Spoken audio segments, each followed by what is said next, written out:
በስመ አብ ወወልድ ወመንፈስ ቅዱስ አሐዱ አምላክ አሜን። እስራኤላውያን ካብ ግብጽ ባርነት ወፂኦም ናብ ምድረ ተስፋ ይጓዓዙ ነበሩ። ጉዕዞኦም ግና ቀሊል ኣይነበረን። ኣብ ምድሪ ሞዓብ ምስ ሰፈሩ ብዙሖም ንንጉስ ሞዓብ ባላቅን ህዝቡን ብፍርሒ አንቀጥቅጥዎም።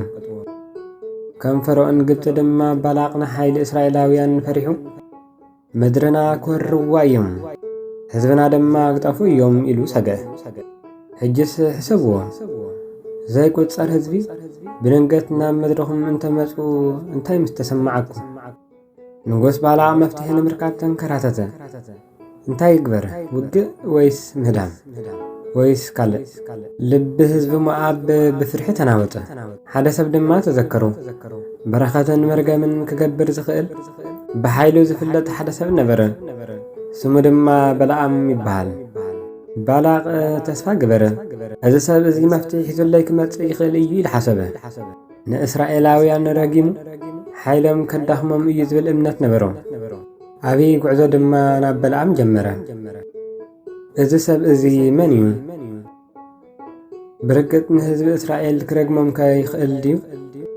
እግዚኣብሔር ከ እንታይ ክብል እዩ?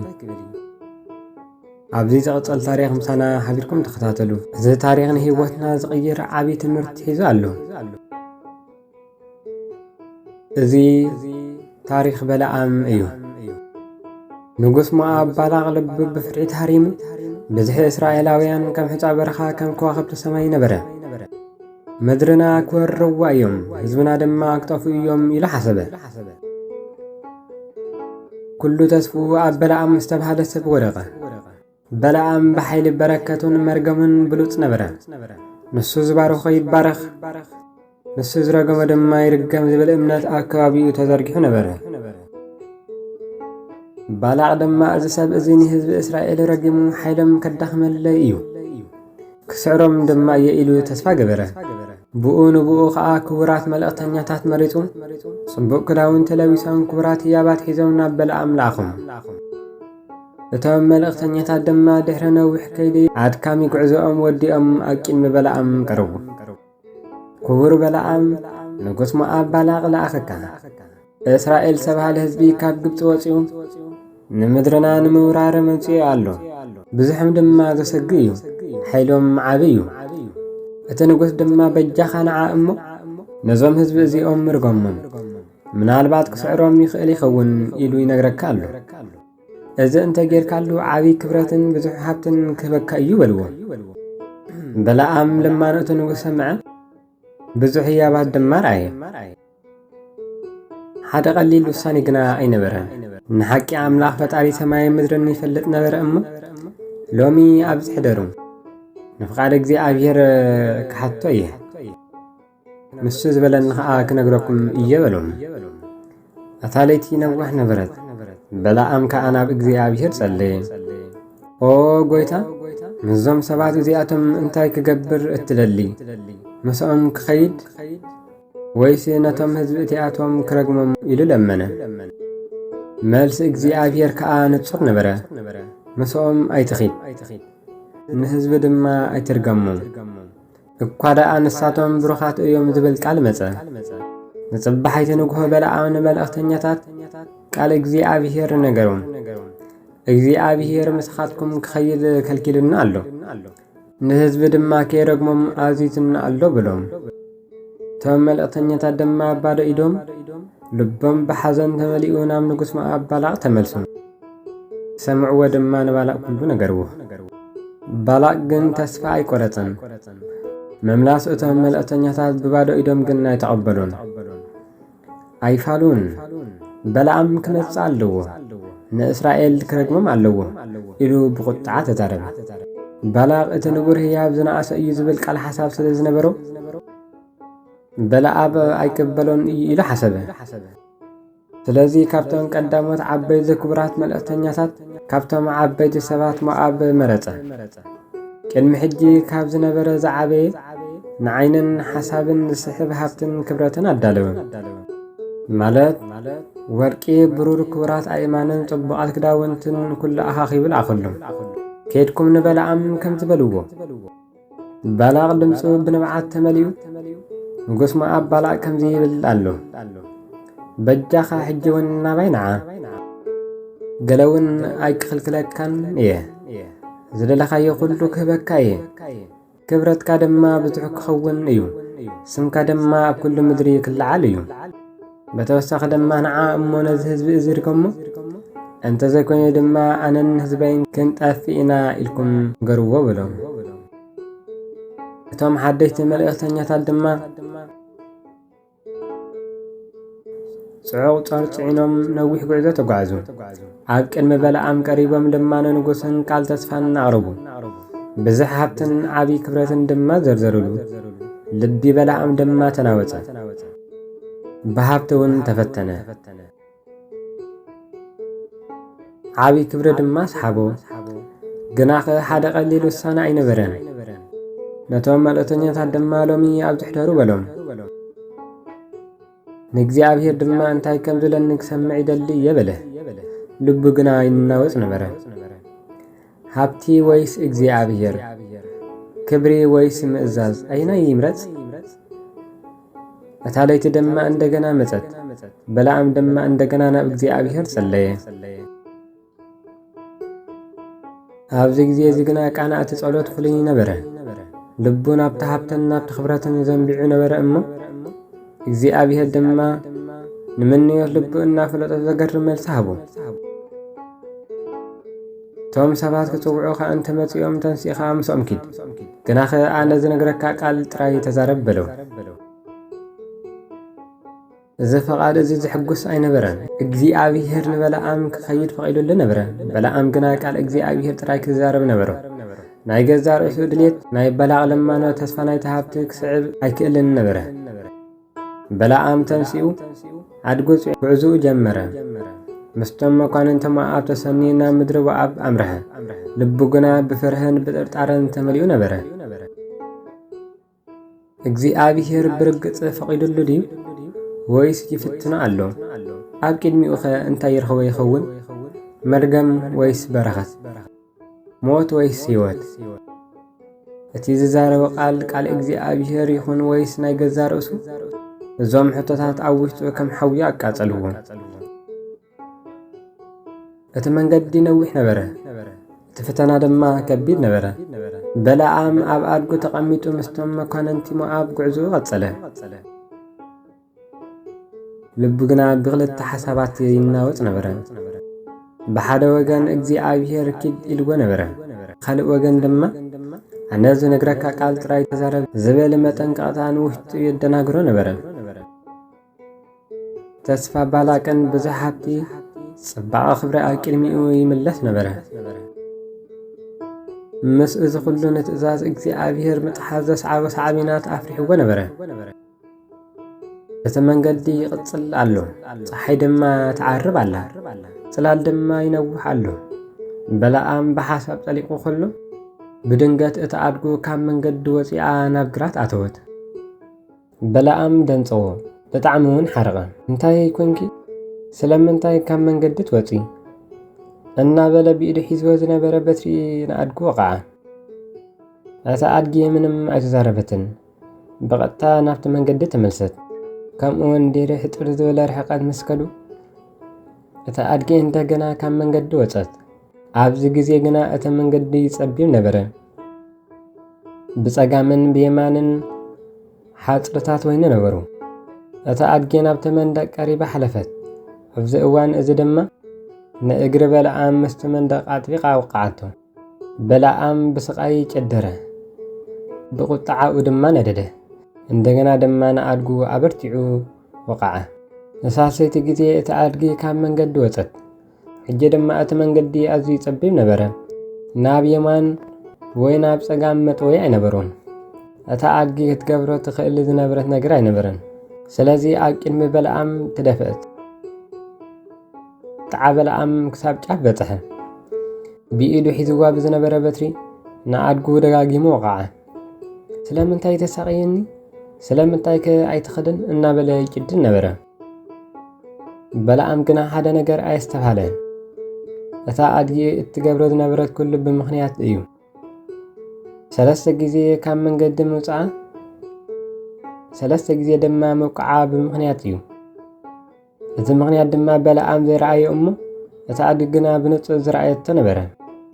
ንሱ ድማ መልአክ እግዚኣብሔር ዝተማእዘዘ ሰይፊ ሒዙ ኣብ መንገዲ ደው ኢሉ ነበረ።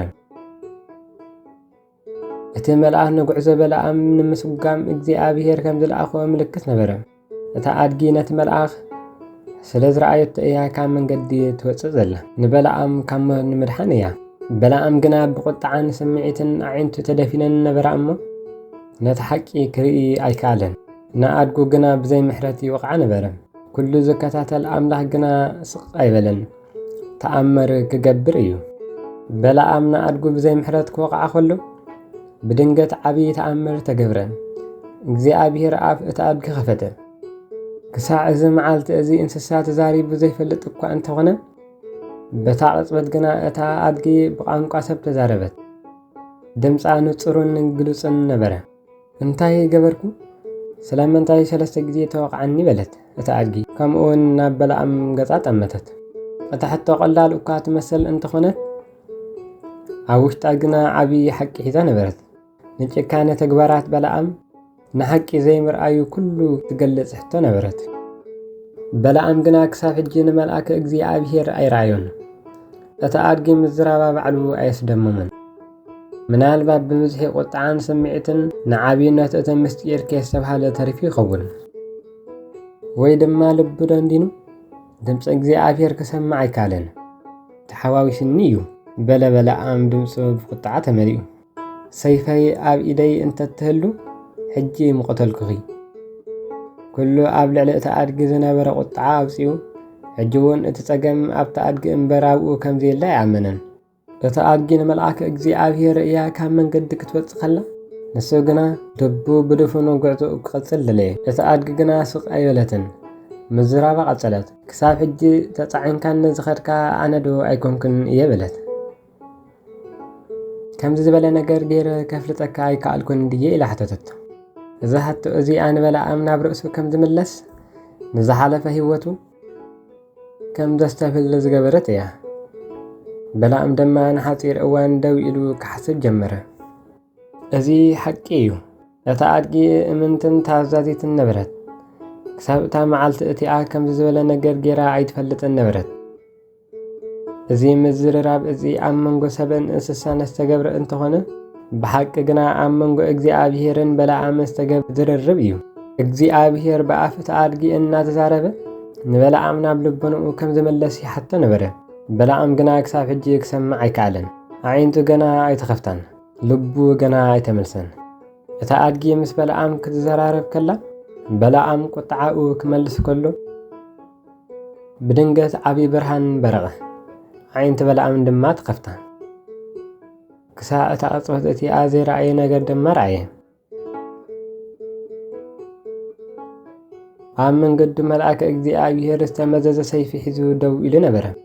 እቲ መልአኽ ግርማ ዝለበሰ ገጹ ዘስግእ ኣብ ከባቢኡ ክብሪ እግዚኣብሔር እንፀባርቕ ነበረ። በለዓም ብፍሬ ተናወፀ፣ ካብ ኣድጊ ወሪዱ ናብ ምድሪ ተደፍአ። መንገዲ እግዚኣብሔር ድማ ተረድአ። ክሳዕ እታ ቅጽበት እቲኣ ዝነበረ ትብዓት ቁጣዕን ዕብየትን ኩሉ ጠፍአ። ብፍርህን ምንቅጥቃጥን ድማ ተዋሕጠ። መልአክ እግዚኣብሔር ድማ ንበለዓም ብጽንዓት ተዛረቡ። ንኣድግኻ ስለምንታይ 3 ግዜ ዝዋቃዕኻያ ኢሉ ሓተቱ። ድምፁ ከም ነጎድጓድ ነበረ። እነሆ መንገድኻ ኣብ ቅድመይ ጠማሚ ስለ ዝኾነ ክቃወመካ መፅእ ኣለኹ። እታ ኣድጊ ረኣየትን እሞ 3 ግዜ ካብ ቅድመይ ዞረት። እታ ኣድጊ ካብ ቅድመይ ዘይትዘውር ነይራ እንተትኸውን ብርገጽ ሕጂ መቕተልክኻ ነይረ፣ ንኣ ግና መድሓንክዋ ነይረ በልዎ። ኣልመልኣክ ከም መብረቕ ንበለዓም ወቕዑ። እታ ኣድጊ ካብ ሞት ከም ዘድሓነቶ ተረድአ። ንሱ ግና ክቐትላ ደሊ ነበረ። እቲ መንገዲ ጠማሚ ከም ዝነበረ ኣብ ቅድሚ እግዚኣብሔር ሞገስ ከም ዘይረኸበ ተገንዘበ። ክፍኣት ልቡ ንትእዛዝ እግዚኣብሔር ንምጥሓት ምውሳኑ ንሃብትን ክብርን ኢሉ ዝገበሮ ፃዕሪ ኩሉ ኣብ ቅድሚኡ ተደቀነ። በለዓም ብዓብዪ ጸጸትን ሕፍረትን በዲላ ኣለኹ በለ። ንስኻ ኣብ መንገዲ ኮለኻ ክትቃወመን ኮለኻ ኣይፈለጥኩን ነይረ።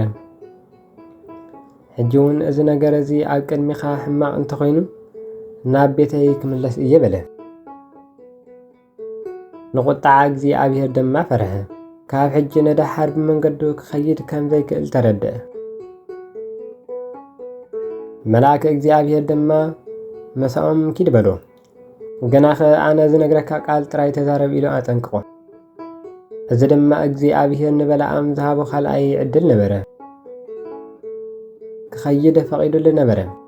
ገናኸ ብገዛ ርእሱ ፍቓድ ከይዛረብ ቃል እግዚኣብሔር ጥራይ ከም ዝዛረብ ኣዘዞ። እዚ ፍጻሜ እዚ ንህይወት በለዓም ቀይሮ። ኣዒንቱ ተኸፍታ፣ ልቢ ድማ ነቲ ሓቂ ተረድአ። ካብ ሕጂ ነዳሓር ብገዛ ርእሱ ጥበብን ሓይልን ኣይምካህን። ድምፂ እግዚኣብሔር ንምስማዕ ንትእዛዙ ድማ ንምፍጻም ድልው እዩ። እቲ ጉዕዞ ግና ገና ኣይተወድአን። ናብ ባላቅ ክኸይድ ኣለዎ። ንሕቶ ባላቅ ድማ ክምልስ ኣለዎ። በለዓም ምስ መልአክ እግዚኣብሔር ምስ ተዛረበ ጉዕዝኡ ቀጸለ። ልቡ ግና ተለወጠ። ብፍርሃትን ምንቅጥቃጥን ተመልአ። ገጽ በለዓም ምርኣይ ዘፍርህ ነበረ። እንታይ ከም ዝብል እንታይ ከም ዝፍጠር ይሓስብ ነበረ። ንትእዛዝ እግዚኣብሔር ንምፍጻም ከዓ ወሰነ። ኣብ መጨረሻ በለዓም ናብ ሞዓብ በጽሐ። ባላቅ ድማ ብዓብዪ ክብሪ ተቐበሉ። ኣብ ከባቢኡ ድማ መኳንንቲ ሞዓብን ሓለፍቲ ሰራዊትን ነበሩ። ኩሎም ድማ ንበለዓም ብተሃንጢዮ ይጽበይዎ ነበሩ። ንእስራኤላውያን ረጊሙ ሓይሎም ከዳኽመልና እዩ ኢሎም ተስፋ ገበሩ። ባላቅ ድማ ንበለዓም ናብ ርእሲ ከረን ኣውፅኦ። ካብኡ ኮይኖም ሰፈረ እስራኤል ክርእዩ ይኽእሉ ነበሩ። ሰባት መስዋዕትታት ከዓ ኣዳልዩ ኣብ ነፍሲ ወከፍ ብዕራይን ድንብልን መስዋዕቲ ኣቕረቡ። ብዕራይን ድንብልን መስዋዕቲ ኣቕረበ። እዚ ድማ በለዓም እስራኤላውያን ክረግሞም ንምግባር ዝተገብረ ምድላው ነበረ። በለዓም ንባላቅ ድማ ኣብዚ ኣብ መንጎ እዚ መስዋዕቲ ይጽናሕ። ኣነ ክኸይድ እየ፣ ምናልባት እግዚኣብሔር ይረኽበኒ ይኸውን፣ ዝርእዮ ድማ ንዓኻ ክነግረካ እየ በሎ። በለዓም ድማ ናብ ሓደ በድማ ቦታ ኺዱ በይኑ ምስ እግዚኣብሔር ተራኸበ። እግዚኣብሔር ድማ ኣብ ኣፍ በለዓም ቃል ኣንበሮ። እንታይ ከም ዝብል ድማ ነገሮ። በለዓም ናብ ባላቅ ተመሊሱ እቲ ዝተዋህቦ ቃል ተዛረበ። ባላቅን እቶም ኣብ ከባቢኡ ዝነበሩ ኩሎም ድምፂ በለዓም ንምስማዕ ኣእዛኖም ኣቆሙ። በለዓም ድማ ኣፉ ኸፈተ፣ ገናኸ መርገም ኣየውፅእን። ከናፍሩ ቃል እግዚኣብሔር ተዛረባ። ንእስራኤል ባርኹም እምበር ኣይረገሞምን። እግዚኣብሔር ዘይረገሞም ከመይ ጌረ ክረግሞም? እግዚኣብሔር ዘይተቆጥዖም ከመይ ጌረ ክቆጥዖም? በለ በለዓም። ባላቅ ግን ደንጽዎ ተቆጥዐ ድማ። ባላቅ ድማ እንታይ ኢኻ ዝገበርካ? ጸላእተይ ክትርግመለይ ኢለ ጸዊዕካ እንሆ ድማ ንኹሎም ባረካዮም በለ። በለዓም ግና እግዚኣብሔር ኣብ ኣፈይ ዘንበሮ ቃል ንምዝራብ ኣይተጠንቀቅኩን ድየ ኢሉ መለሰሉ። ባላቅ ግና ተስፋ ኣይቆረጸን። ንበለዓም ናብ ካልእ ቦታ ወሰዶም። እንደገና ድማ ሰባት መስዋዕቲ ኣዳልዩ መስዋዕቲ ኣቕረበ። ንእስራኤል ክረግሞም ለመኖ። በለዓም ድማ እንደገና ቃል እግዚኣብሔር ተዛረበ። ሕጂ እውን መርገም ኣይውፅእን፣ በረኸት እምበር። እዚ ነገር እዚ 3 ግዜ ደጋገመ። ባላቅ ንበለዓም ናብ ዝተፈላለየ ቦታ እናወሰደ ንእስራኤል ክረግሞም ይልምኖ ነበረ። በለዓም ግና ኣብ ነፍሲ ወከፍ እዋን ቃል እግዚኣብሔር እናተዛረበ ንእስራኤል ይባርኹም ነበረ። መርገም ካብ ኣፉ ፈጺሙ ኣይወፅእን። ኣብ መጨረሻ ባላቅ ኣዝዩ ተቆጥዐ። ንበለዓም ድማ ጸላእተይ ክትረግመለይ ጸዊዕካ እንሆ 3 ግዜ ባረካዮም፣ ሕጂ ግና ናብ ቦታኻ ተመለስ በሎ። በለዓም ግና ንፍቓድ እግዚኣብሔር ፈጺሙ ንድሌት ባላቅ ዘይኮነስ ቃል እግዚኣብሔር ተዛሪቡ። እዚ ድማ ዓብዪ ዓወት ነበረ። ታሪክ በለዓምን ኣድጉን ዘገርም ማህረን ታሪክን እዩ። ኣብዚ ታሪክ እዚ ብዙሕ ኣገደስቲ ነገራት ነመሃር። በለዓም ንንጉስ ሞዓብ ባላቅ ንምሕጓስ ሃብትን ክብረትን ንምርካብ ደልዩ ነበረ። ግናኸ እግዚኣብሔር ምስኡ ኣይነበረን። እግዚኣብሔር ዝደሊ ምእዛዝ እምበር ምሕፅንታ ሰብን ጉቦን ኣይኮነን። በለዓም ኣብ መጨረሻ ቃል እግዚኣብሔር ብምዝራብ ንእስራኤል ብምብራኽ ተኣዘዘ። እዚ ካብ ዝኾነ ይኹን ድምፂ ሽልማት ዝዓበየ ዋጋ ኣለዎ። ባላቅ ንበለዓም ብዙሕ ሃብትን ክብረትን ሂብዎ። በለዓም ድማ ንመጀመርያ ብኸምዚኦም ነገራት ተፈቲኑ ነበረ። ግና ኸ ንፈቃድ እግዚኣብሔር ምፍፃም ካብ ዝኾነ ይኹን ምድራዊ ረብሓ ከም ዝበልጥ ተገንዘበ። እቲ ሓቀኛ ሓጎስን ዕግበትን ዝርከብ ንፈቃድ እግዚኣብሔር ብምፍፃም እምበር ምድራዊ ነገራት ብምስዓብ ኣይኮነን። ባላቅ ንበለዓም ተጠቂሙ ንህዝቢ እስራኤል ንምርጋም ሓይሎም ንምድኻም ፈቲኑ ነበረ። ግና ኸ እግዚኣብሔር ንሓሳብ ባላቅ ኣፍረሰ። በለዓም ድማ ንመጀመርያ ንፍቃድ ባላቅ ንምትግባር እኳ እንተሓሰበ ኣብ መጨረሻ ግና ቃል እግዚኣብሔር ጥራይ ተዛረበ። እዚ ድማ ፍቃድ እግዚኣብሔር ከም ዘይቅየርን ከም ዘይድምሰስን የርኢ። ኣብዚ ታሪክ እዚ እግዚኣብሔር ንኣድጊ ተጠቂሙ ንበለዓም ተዛረበ። እዚ ድማ እግዚኣብሔር ኩሉ ዝኽእል ምዃኑ ፍቃዱ ድማ ብዝኾነ ይኹን መንገዲ ንምፍፃም ከም ዝኽእል የርኢ።